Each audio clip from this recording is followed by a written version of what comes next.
Hello, fellow Toolboxers. Welcome to episode number 383 of the Immigration Lawyers Toolbox. We have a great interview with Janice Flynn, a colleague of ours who's headquartered in Los Angeles, in London, starts with an L, and part of essentially Rome District with ALA over there. But she's really active doing constant processing waivers, which those essentially those NIW waivers. A lot of practitioners don't know. So it's really interesting to see how she came up, how she developed the practice overseas, and as attorneys there as well as the firm and everything like that. It's a real neat thing to go into, and also the things that she sees. She was very kind to shoot and give us publish an article with our Toolbox magazine. So I want to have her on in the latest issue number 9 of the Immigration Lawyers Toolbox magazine. Definitely check it out. A lot of great content there, and go back to old ones. Like I was looking at last episode, issue 2, number 8, and that had a lot of good stuff in there. If you want to check it out, go to immigrationlawyerstoolbox.com or ILT.com.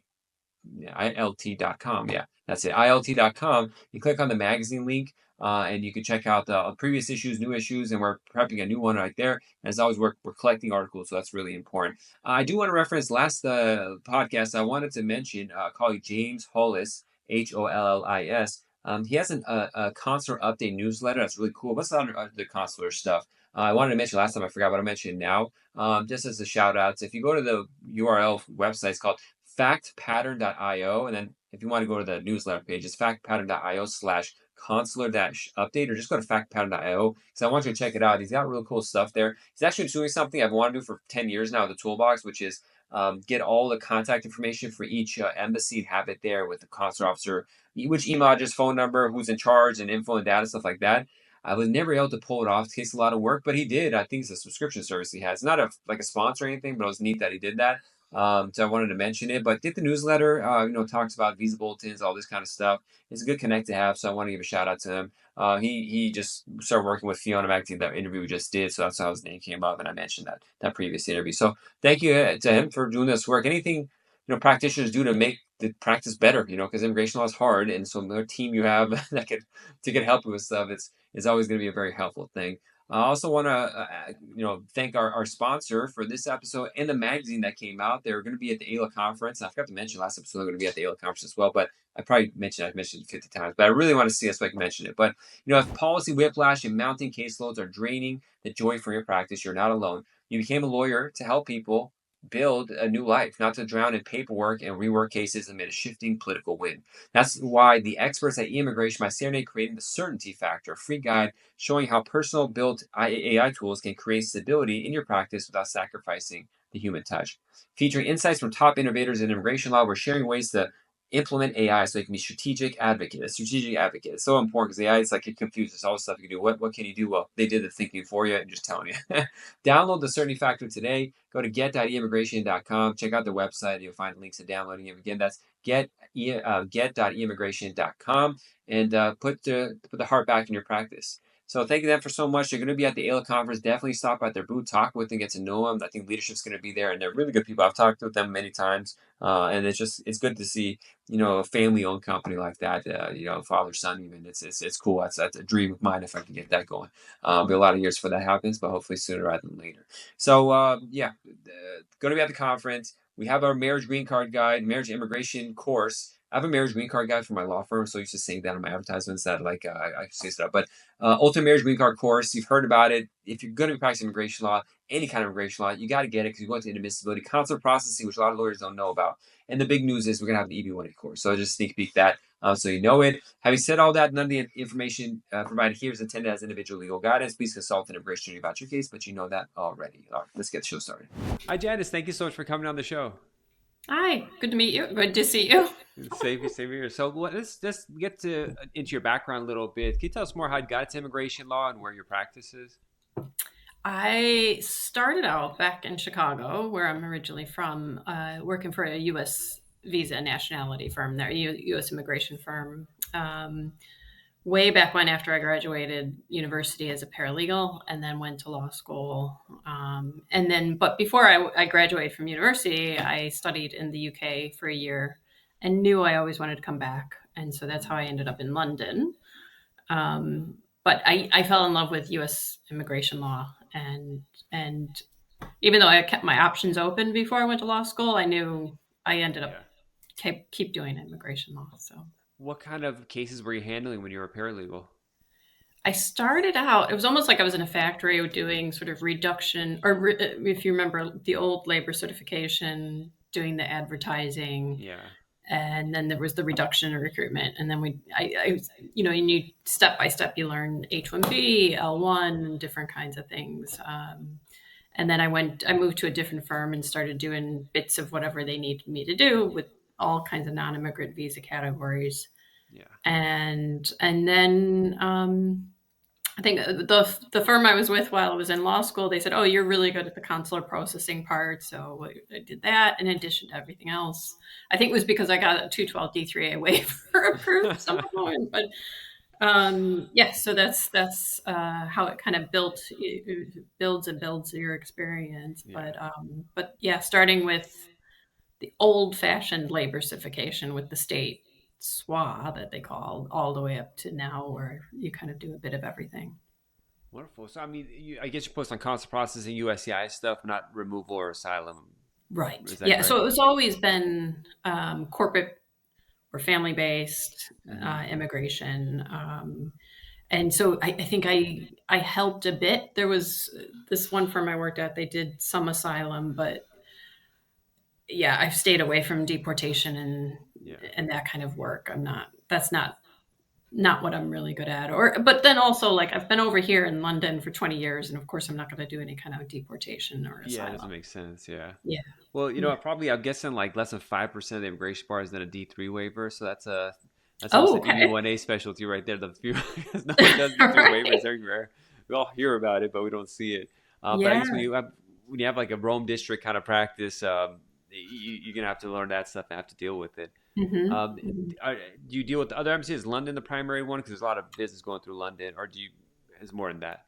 Yeah, so we deal with London, Dublin, consular posts in Europe. Mm-hmm. We've got a few companies where they need people to apply for Bs all around the world, but just having the basics of primarily it's Europe and UK and any other consular posts that Yeah. pop up, but mainly yeah, mainly on our part of the world over And here. London's been really good, the embassy, when it comes to timelines. We're getting interviews really quickly. That's wasn't expected. I just did a consular processing case for marriage, and as soon as your documents say qualified, we got scheduled. I'm like, well, that was I haven't seen that in a while. Yeah, and that's been interesting. I don't know if you noticed the whole pre-interview Yeah, thing oh yeah, you after should they talk about the phone. London's issue that too. Like Nigeria has that, yeah, London has that. Where you have more experience. How was your experience with it?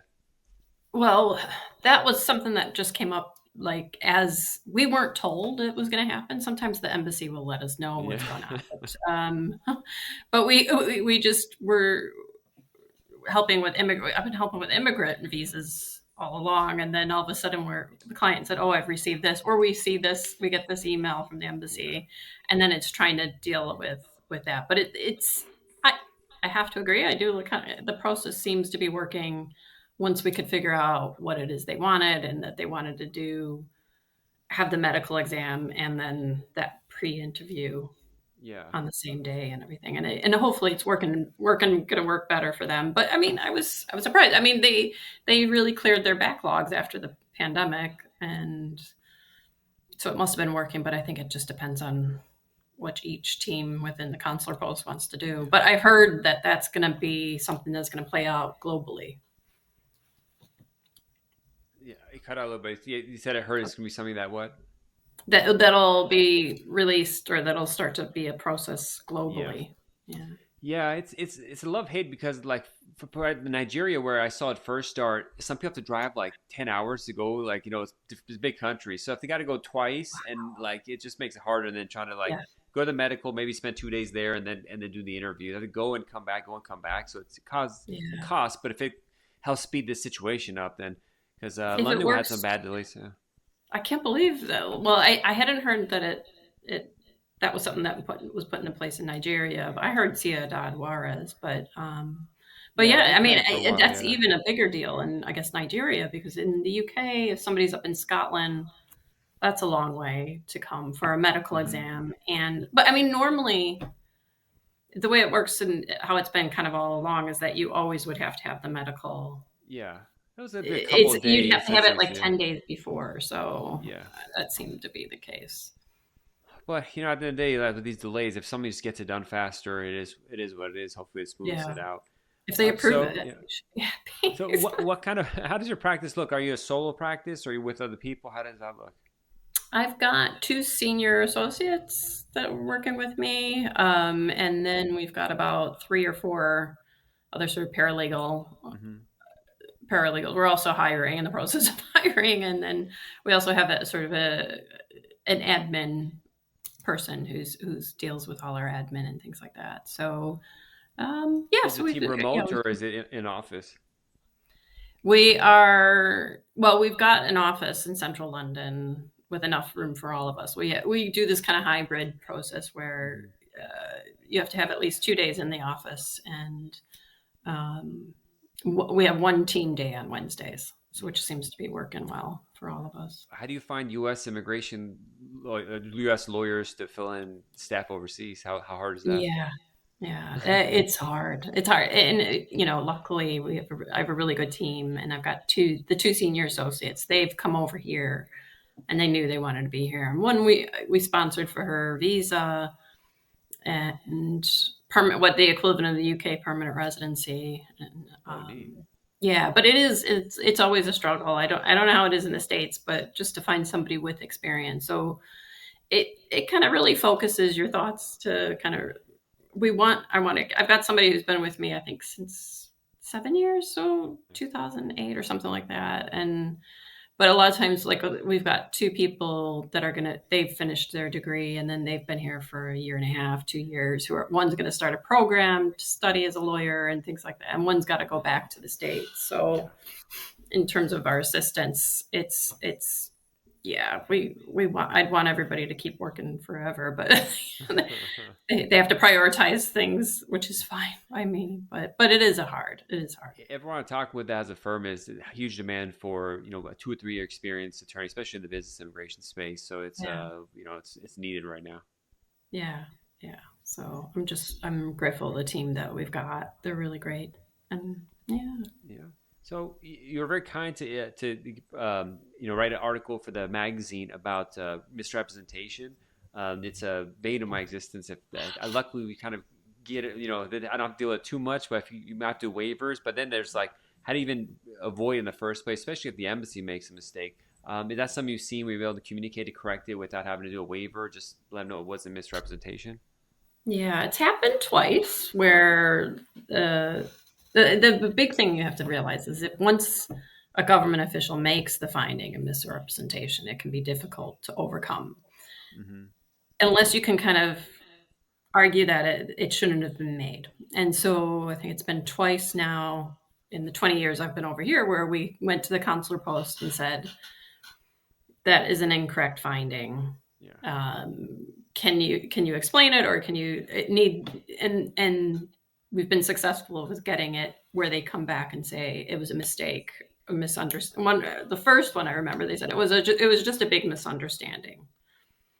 So they canceled out the 6E finding, and then another where they were accusing a woman who she had overstayed in the States, and they were accusing her that she intended to lie and things like that. But sometimes people, they go over when they're 20 or 18 and then they overstay. But Yeah. and so we just used the fam to argue that their decision was wrong, and it worked. And that was the first time was in London, and then the other time was in Dublin, and that saves the client having to request a waiver Big time, going big forward. time. And then that takes years to get a waiver. You have to have a qualifying relative. And uh, Yeah. what part of the FAM section or what kind of arguments did you make on the second case?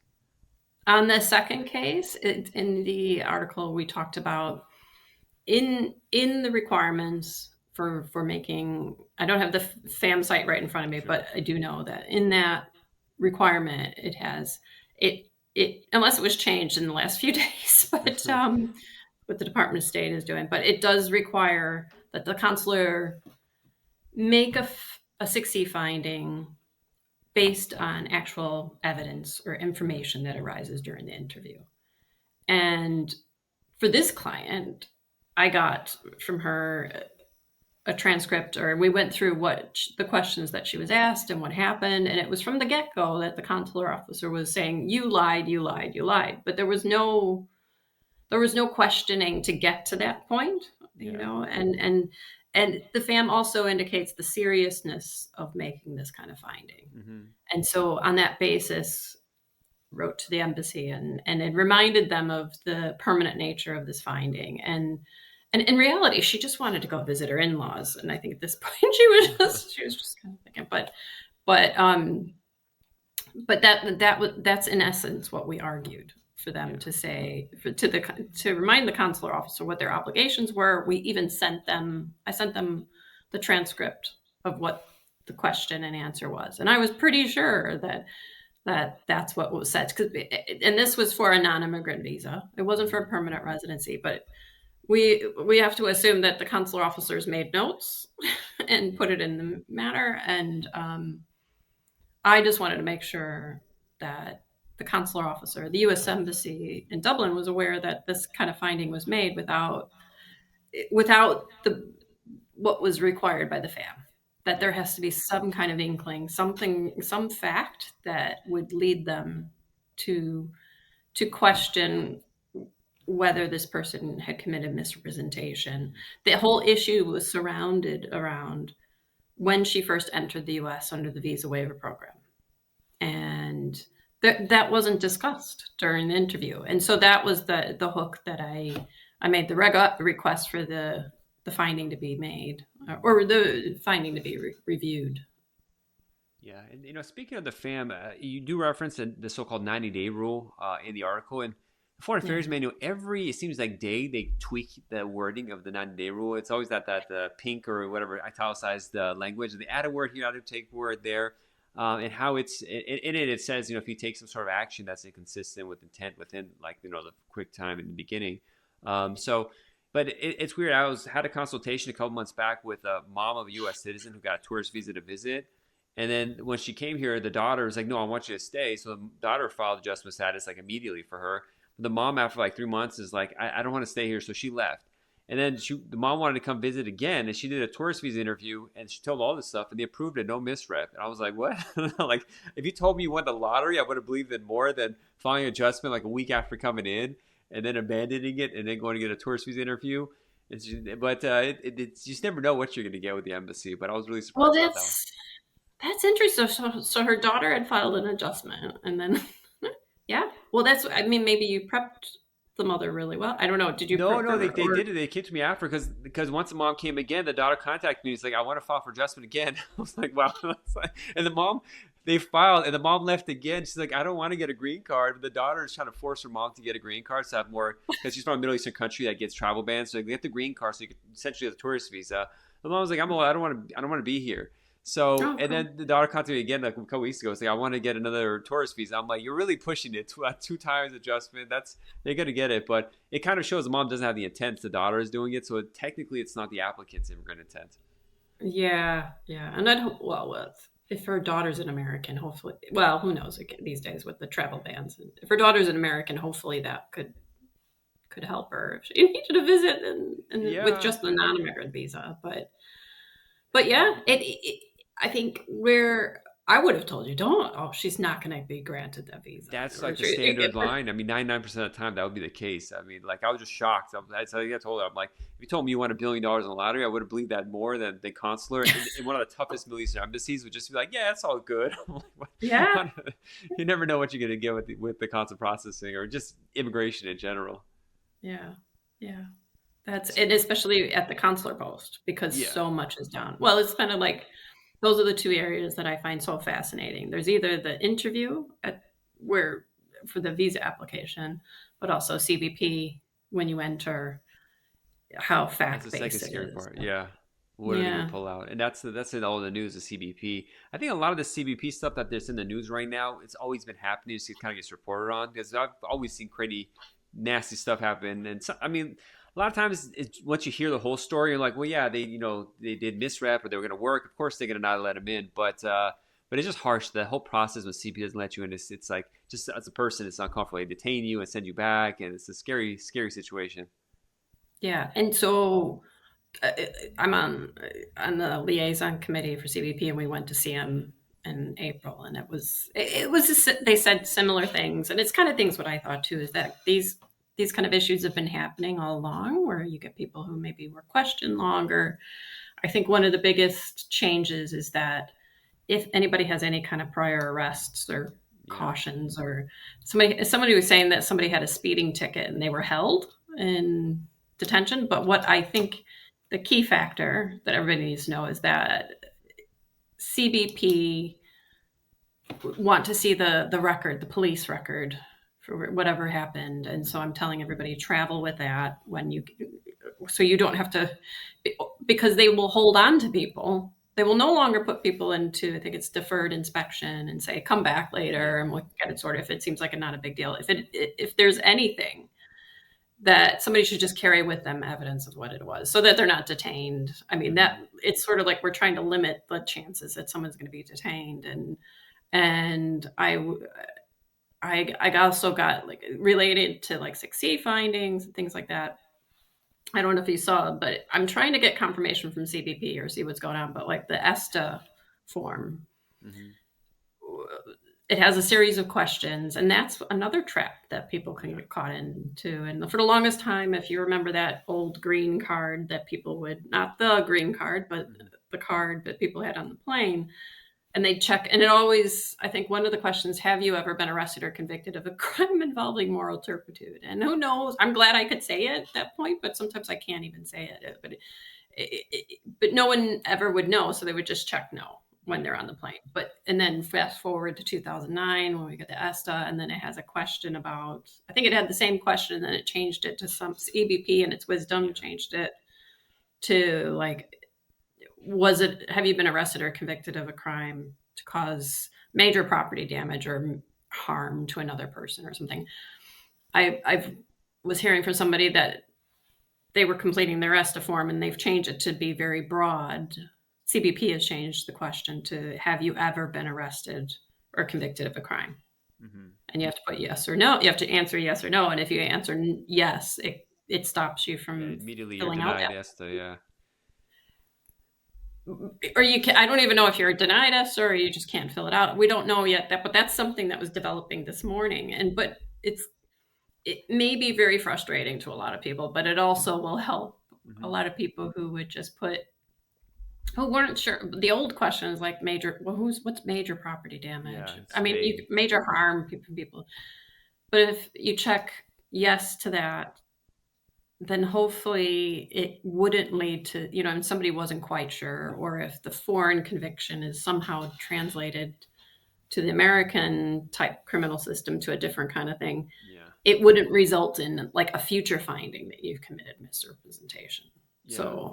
So that maybe that's good. But that's something that's developing. Even trying to find out what the questions are, you have to like if I go ask the website, it's hard for me to even figure out what the questions currently are. You have to jump through so many hoops. The other day, I just put in the chat GPT, what are the questions right now, just because I needed to review it, because I had a client who got a ticket, but I can't remember if it was it conviction or arrest, or like just had, what was the exact wording of it, because that could be a big deal. But it just, it's not a transparent system. And then I had to consult with someone who wanted to apply for her brother's green card, like a sibling of U.S. citizen. And I was talking to her, and she's like, yeah, I applied for a visa waiver, and I put the wrong buttons when I was doing it for him. I'm like, wait a minute. Like, she essentially said he did like something that's going to be misrep for him now because she filled it out. I was like, can we tell him I did it? I'm like, were they going to believe you? I don't know. It's like, why did you do that for your brother? He could have filled out his own form. But now he's stuck with a misrep that he didn't do because his sister did it. And so I'm like, we can do the I-130 now, but... Did they actually find misrepresentation? No, but I'm like, if you do that, they won't find it until he does an interview or 15, 20 years from now, and he goes to an F4 immigrant visa, so he's a sibling of U.S. citizen. So I'm like, no, we could do your case right now, and in the meantime, he could tell him to go apply for tourist visa and then try to clear it up, and maybe that helps out. Yeah. But you might have to wait 15, 20 years to figure out that he's got a misrep claim. I'm like, in the meantime, get your mom a green card so she could be a qualifying relative for it. But it created all these problems just because of like visa waiver. It's like, it's the biggest problem when other people fill out your DS-160 or your visa ESTA. Like ESTA, I was surprised the first time I hear someone else. This is an easy form. You got to do it yourself. But DS-160s a lot of times People have their travel agent fill it out, their cousin fill it out, and they just miss all this information about work history and family history and all this problems. And then it's like, how are we going to clear this up now? Yeah. Yeah. And if it was, yeah, and it's trying to argue, he could try to argue that it wasn't his intention to do that. And yeah, or try to get it reversed, try to get that ESTA reversed, or try to, and with the non-immigrant, the next one is trying, and it's at that point when you would try to get him to try to avoid the 6C finding. And it was possible to get like, if they would do search IP addresses and say, look, this the IP address was in the US to fill this out. I wasn't in the US, it wasn't me. But I don't know how to get the government to do something like that necessarily. Like they say for like they'll check sometimes on their own. They like I remember reading DOS does that to see who signed the DS-260 potentially to make sure the applicant signed it. But it just in baseball I call it unforced errors. Like it's like, oh, why did you do that? Affidavits. It's down to the discretion of that consular officer and to show that. And if they believe, if he's credible, if he that helps. And it depends. Look at the nature of the offense. So if they said no to the question, is it actually a crime involving moral turpitude? Yeah. So it's if you can at all fix it that way and making it clear, okay, this is the offense, or if you have to be convicted of the crime. So a lot of times we've had a lot of people who, I had somebody who stole something. He was a kid and he like stole some clothes or a sleeping pillow or something like that. And it was, I think we just argued that he didn't do it. He didn't, for the longest time we had to, everybody who was completing that green form, that they didn't do it intentionally or they didn't realize that it was a crime involving moral turpitude because it was such a minor offense, but it was still theft, and so it's trying to show that they didn't make the misrepresentation purposely and that it, or that it wasn't a crime involving moral turpitude. Which is always a wild card, is that discretion factor that comes to play. Just like, hopefully they had their coffee and they slept well last night. They're in a good mood. Try to have the client so that they're as nice as possible and well prepared and making the officers. But it's also like, if you've ever gone to RDC meetings or anything like that, or listen to former consular officers, you want the client, you want the client to be forthright, to be open and honest about whatever happened. And it's a similar kind of thing when they're coming through CBP, is that they're not, it doesn't seem like they're trying to hide whatever it is that it is, and just being comfortable. Like a lot of clients can be really nervous or uncomfortable about sharing this kind of stuff, or even just being nervous in general with the whole government, dealing with the U.S. government, especially these days. So scary. Yeah. One last question is, how do you do business development over there per se? Do you work with a lot of corporations in London? Is out there looking for a U.S. immigration attorneys local? Yeah. So there's for companies, and we have entrepreneurs or investors and a lot of individual issues. And a lot of it is using our network with those who work with U.S. based customers or U.S. clients, people in the financial, tax, or others who practice UK immigration as well. So we do a lot of networking that way and by word of mouth. But yeah, so that's primarily how we do it. And then of course our website, people find us that way. Very cool. Are you going to be going to come to AILA conference in Colorado? Yeah, I'll be there. Definitely. Are you going to be there? Yeah, I got a booth at the conference as a vendor or a exhibit hall. So the Immigration Lawyers Toolbox, I'll be there and getting people to write articles and tell us about what the stuff we do in the podcast. So I look forward to seeing you in person. Great. Awesome. Well, thanks so much for coming on the show. If you want to reach out to you, what's the best way to do that? They can reach me by email. It's Janice@FlynnHodgkinson.com, or you can find us on our website. And I'm on LinkedIn, like probably everybody else. But that's by email is probably best. I hear you. I'm an email person too. Some people want to text me. I'm like, just email me. I need records and need to save the email if I can't answer immediately. Texting, you get lost, and every day. Well, and I want to respond to it, and it's most likely if it gets lost. If it's in my inbox, then I'm gonna take care of it. You're gonna flag it, so it's gonna get done. Yeah. Well, thanks so much for coming on the show, Janice. I really appreciate it. Okay. All right, John. I'll see you in Denver. See you then. Wonderful. Thanks so much for listening. Another great episode, another great interview to just learn about different ways of practicing immigration law. It's just like there's like every type of person in the world from every color and background or whatever. There's every kind of immigration law and every practice, and it's so nuanced. It's a very nerdy thing to be interested to see how immigration law is practiced in various parts of the world. I think only the people, you and me, are the ones who find this interesting. But hey, it's a niche and it's a 6-7 figure niche, so why not? And if you want to get involved in this niche and get into it, come join our guides, our courses. Email me at info@immigrationlawyerstoolbox.com. Learn marriage-based immigration based on the laws, inadmissibility 212. Study the statute, study the memos, study the CFR, INA. We help you through it and provide individual mentorship to become a great, well-known immigration attorney. I mean, to toot my own horn, most people know me already. It's why because I studied the heck out of it and I talked about it. That's really it. And it gets me clients, it gets me prestige, if whatever that works. But all this kind of stuff, you can do it too. It's not hard with the technology that exists right now. I'm always disheartened when I see lawyers struggling, immigration lawyers, and not being able to get their name out. It's like, it's very simple, and I could tweak it. You could talk with me, tweak it, you get the course, and probably if you want consulting, I want to do that too. But nonetheless, the course comes with mentorship and stuff. Yeah, take your practice next level. Support your family. Support yourself. I've been banging on the table. That's how serious I am.